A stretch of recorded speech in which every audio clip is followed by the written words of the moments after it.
Mga idol at kabayan, breaking news! Tatlong miyembro ng US Forces sugatan sa pag-atake ng mga grupong suportado ng Iran. Nagpakawala ng mga rocket ang mga militanteng grupo at bumagsak sa base ng Amerika. President Biden nag-utos agad ng airstrike upang puksain ang mga kalaban gamit ang mga attack helicopter. Handa ang Estados Unidos na ipagtanggol ang kanilang sarili kapag kinailangan. Philippine Army nagpakita ng puwersa sa Maguindanao sa pamamagitan ng live fire exercise. Ito ang mga balitang ating pag-uusapan sa vlog episode na ito. I-like ang video, mag-subscribe, mabilis lang ito. Promise!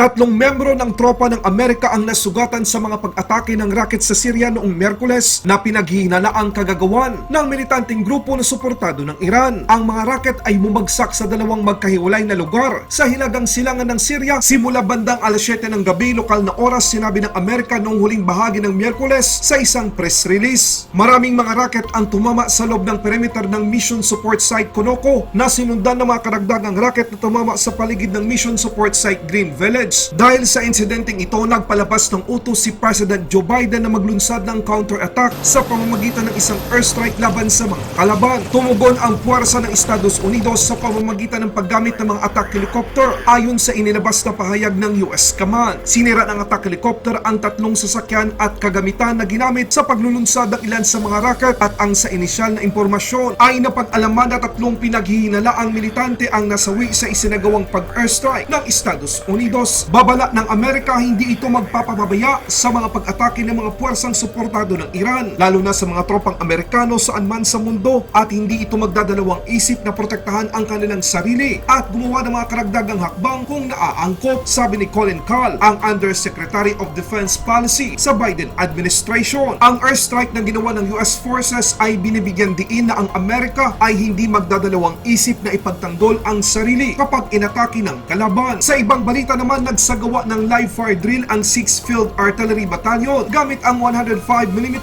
M2A2 howitzer sa dalawang magkahiwalay na lokasyon sa lalawigan ng Maguindanao. Inihayag ng Army Artillery Regiment nitong Miyerkules. Sinubukan ng batalyon sa pamamagitan ng live fire exercise ang isang howitzer at sinuri ang kausayan ng gunnery crew na sumasailalim sa firing platoon at fire direction center section training. Ang mga pagsasanay ay ginanap sa dalawang lokasyon sa Barangay Masalay sa Ampatuan at Barangay Meta sa Dato Unsay, parehong sa Maguindanao. Merong kabuang 30 105mm high explosive round ang pinaputok. Ang Army Artillery Regiment ay isa sa Philippine Army major units ng Army Modernization. Dapat ipagpatuloy ang pagsasanay ng mga sundalo ng bansa upang laging handa at maging bihasa. Maraming salamat. Ang tagahatid ng balita, Good News Philippines. Mabuhay ang mga Pilipino, mabuhay ang Pilipinas.